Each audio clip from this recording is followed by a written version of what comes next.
cooperation with ICE. In Chicago, for example, police policy and state law prohibits officers from coordinating with ICE or asking about a person's immigration status. Republicans call this obstruction. Mayor Johnson, in his opening statement, challenged the premise that sanctuary cities are more dangerous due to undocumented immigrants. Put simply, any actions that amplify fears of deportations make Chicago more dangerous. Those fears cause witnesses and victims to avoid cooperating with police. The cooperation of all people, regardless of their immigration status, is essential to achieving the city's goals of reducing crime and pursuing justice for victims.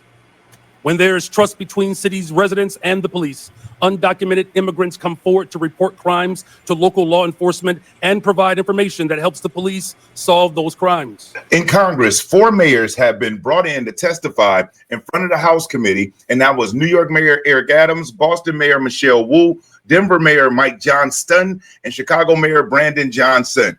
And I'm sure that you would expect that there was going to be fireworks, and they did not disappoint, because what this hearing was actually about, it's about these 4 mayors of these 4 large cities that are sanctuary cities that have been obstructing justice and making it difficult for Tom Homan, the border czar, and for ICE and for Homeland Security to be able to go out and get these criminals and deport them.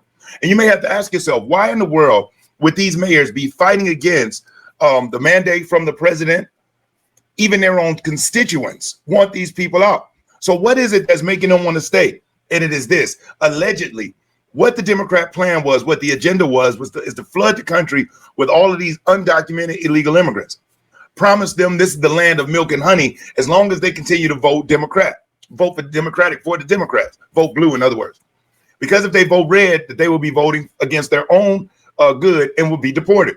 So actually, they were building in a new lower class that they will be able to build their power off of for generation on generation. Because let's face it, the Hispanic community is one of the fastest growing populations in the country.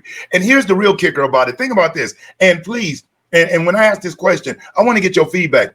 Isn't it crazy how the Democrat Party has been pushing for smortions? You know what I'm saying when I say that? The taking of life from within the mother. The reason I'll say YouTube was in you for it.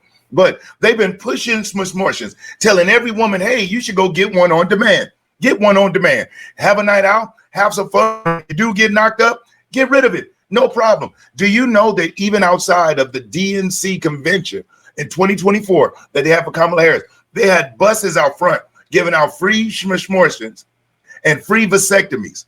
Now, at the same time that they're pushing this agenda of taking unborn life, they're also telling us that we need to flood the country with migrants due to the population, due to the concern about people being able to work and feed into Social Security, Medicare, Medicaid. So in one hand, you're encouraging American citizens, American women, to get rid of their unborn. But then you're encouraging illegal immigrants to come in. And then they have that law where if a person gives birth to a child here in the United States, that baby and that family becomes a naturalized citizen. So you want to push it for American women to get rid of theirs, but then you want to encourage illegal immigrants to come in and have theirs. It's hidden right in plain sight what it is they're trying to do. But now they had to explain it. Now with these 4 mayors, here's the kicker. Michelle Wu from Boston, she's catching a tremendous amount of backlash. Do you know why? It's because this woman, there was a shooting that recently happened in Boston where this man was just took a knife out, was trying to stab people. An officer shot him, took him down. Listen to what the mayor of Boston had to say about the victim, the person that was shot by the police that was trying to stab people. They refer to him as the victim. Check this out. Boston Mayor Michelle Wu is under attack on social media for her response to the deadly officer-involved shooting in the heart of the city Saturday. Okay. Police say an off-duty officer shot and killed a man who was trying to attack people with a knife inside a Chick-fil-A. My condolences and all of our thoughts are with the family of the individual whose life has been lost. Many took to X, calling out Mayor Wu for giving condolences to the attacker's family after he was killed by police. I don't think this is normal at all.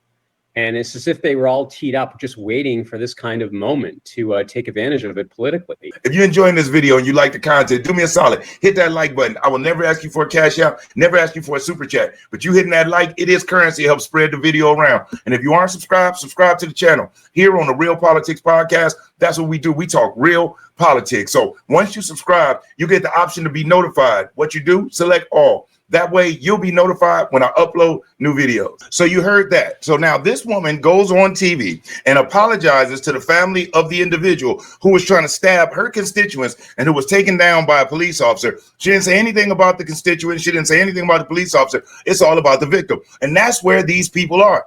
That's why the Democrat Party is so dangerous to the American public. But now check out, as the chairman of the committee, as he starts grilling them on answers. So in this video, I'm going to show you clips of the highlights of the mix-it-ups, share a little bit of commentary. But before I get to that, do you feel that Michelle Wu sending out condolences for the victim versus the people was a terrible thing by the leader of that city?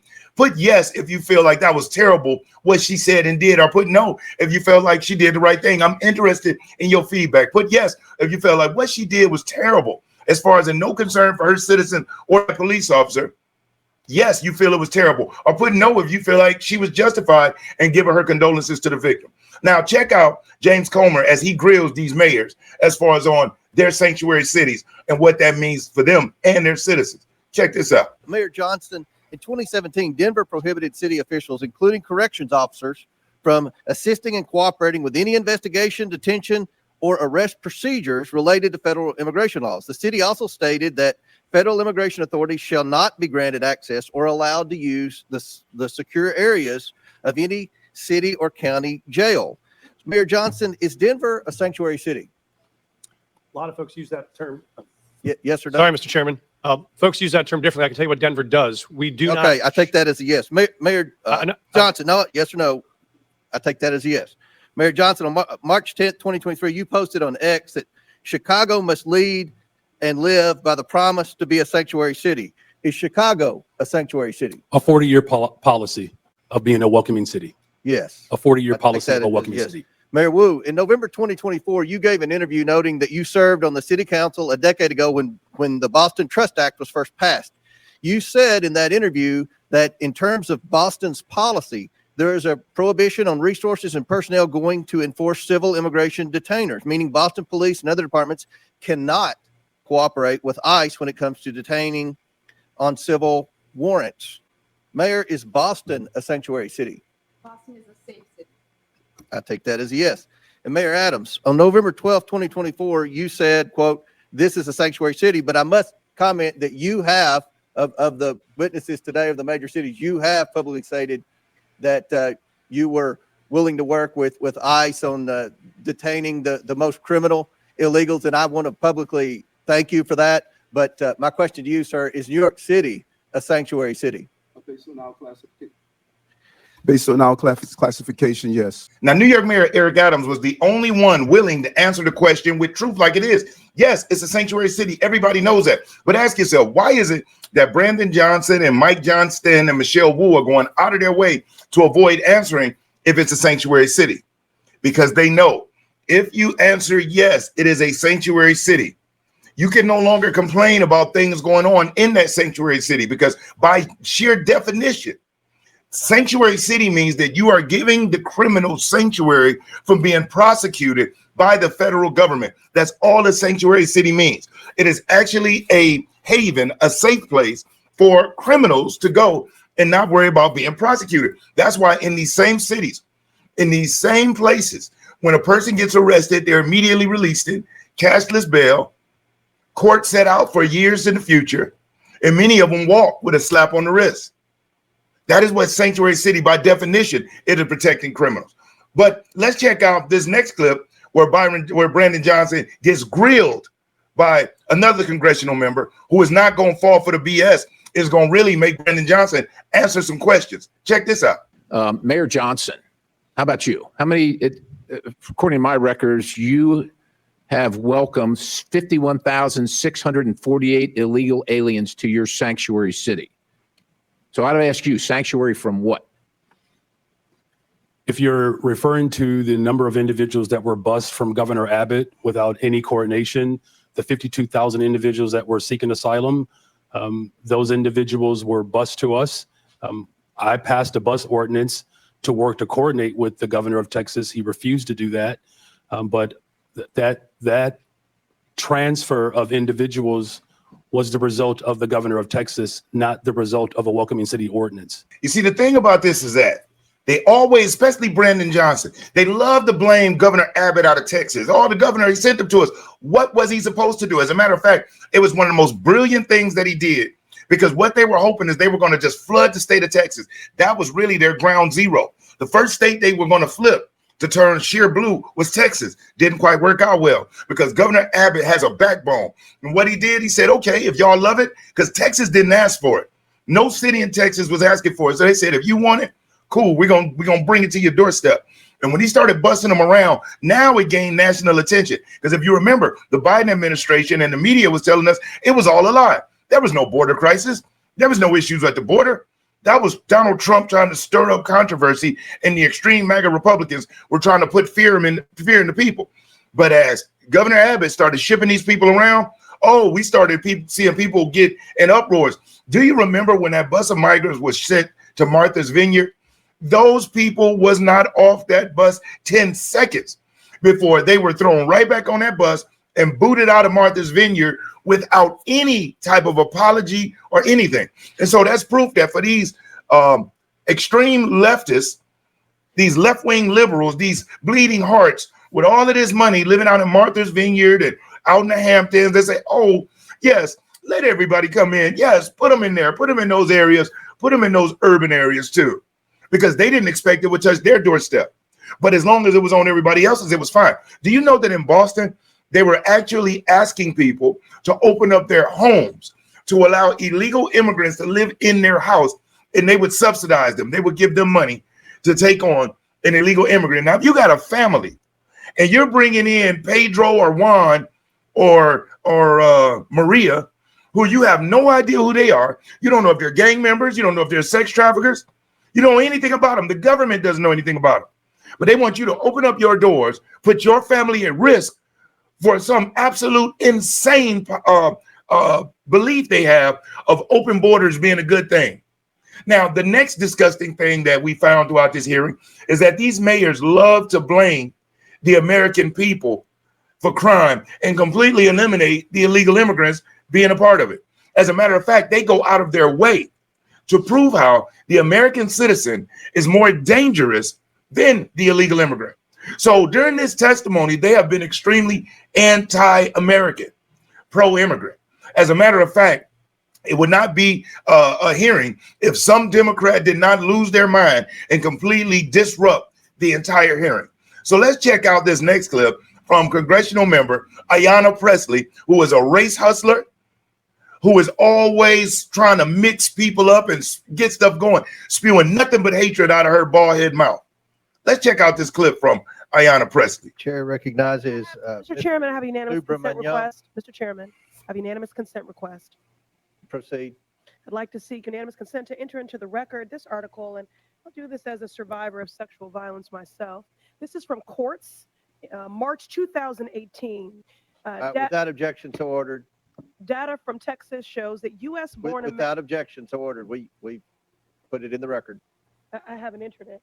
You have what? Mr. Chair, can I have several articles. I need to enter them. Let me just go ahead with what the articles are. What's the next article? Let me proceed. Data from Texas shows that U.S.-born Americans that commit is not, more rape and murder than immigrants. Listen, this trend of you Data all from trying to get Texas thrown out of shows committee that so you can get on US-born MSNBC is going to commit end. more We're not rape. going to put up with it. This is my Chair recognizes procedural Mr. right as a Subramanian. member of this committee You can to go. enter You can documents go with into the Mr. record. Frost and Mr. I am Green. reclaiming my time. That's You what do you not want. get to No. dictate Ms. Presley, how I've been I very, recite the I have articles been very for the accommodating record. to you, Mr. Subramanian. And I take particular umbrage as a survivor of sexual violence. Go. I will enter into the record. This is my right. Thank you. No. It is Mr. Subramanian. Mr. Chair. No, you know the process of unanimous consent. You've You are not I have recognized. several articles to enter into the record. Mr. Subrignon, if you don't go, we're going to recognize Mr. Timmons. So as you saw there, of course, Ayanna Presley disrupting the whole thing and screaming and yelling and whatnot. And you heard James Comer say, I know what y'all are trying to do is this trend of disrupting everything, getting thrown out, running out into the hall so they can jump on MSNBC, get their 15 seconds, and then go out and do some fundraising off that clip on YouTube. Right? It is just so disgusting what these people do. But now this is where it gets real serious. Okay. Anna Paulina Luna, she brings them to task and she makes an announcement on what she's going to do to them that I don't quite believe that they were ready for. Check this out. U.S. code does not lie. We do not ask about Mayor immigration Johnson, I'm status, and that is what more. makes us Next safe as a question, city. Mayor Johnston, you said in your testimony that the first step you took after illegal aliens arrived was to provide them with housing. Is that correct? Yes or no? Folks that were on the streets freezing to death, we gave access to shelter. Yes, we did. Thank you. Not to be rude here, but you have a good understanding of what the definition of harboring is, correct? I do. Okay. For those that might not, harboring means to knowingly or recklessly provide shelter or place to stay for an illegal alien.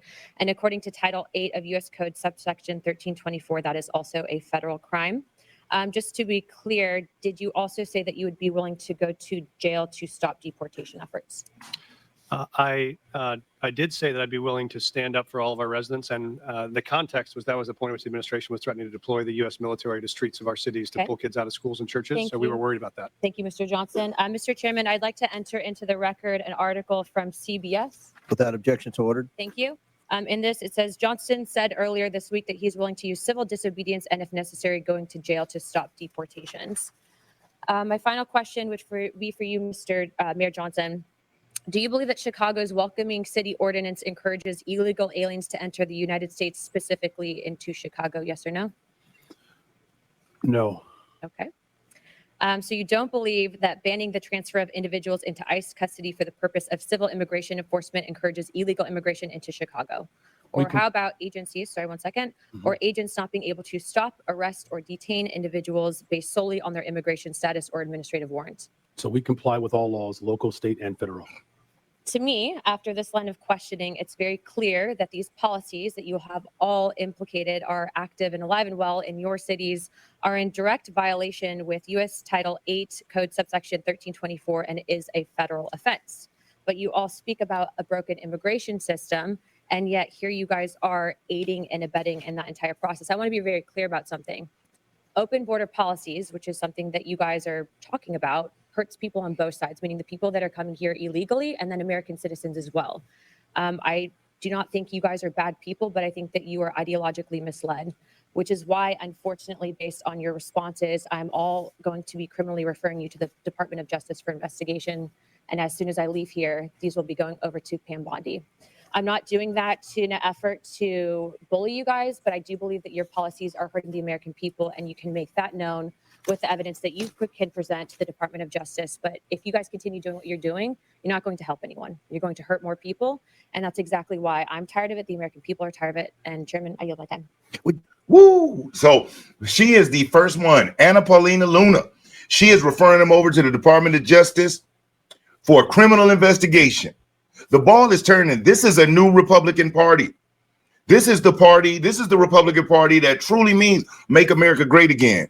And to see these congressional members hold these mayors accountable, they were asking questions about how much money was spent on illegal immigrants. Mayor Johnson out of Chicago kept saying, it's only 1% of our budget, but he didn't know a number. Byron Donalds lit into him, told him that's why he's a terrible mayor. How do you come to a hearing like this not prepared? Mayor Eric Adams said that New York spent $6.9 billion on it. Out in Denver, he spent $80 million on it. Boston, she said that they don't even ask or track who's an illegal immigrant. So she has no idea how much money they spent on it. It's all BS. It's all crap. And luckily, they are being exposed. So I just wanted to come out and share that with you. The hearing was really long. It's like 6.5 hours. So there's a lot more spicy points, but I just wanted to bring you out some good punches and some jabs just to share with you. But listen, if you hung out this long watching this video, thank you so much. I really do appreciate you. And if you haven't already, like the video, share the video, subscribe to the channel if you haven't. Other than that, from the bottom of my heart, thank you so much. I'm Brian Maxwell saying I look forward to seeing you at the top. Over and out, y'all.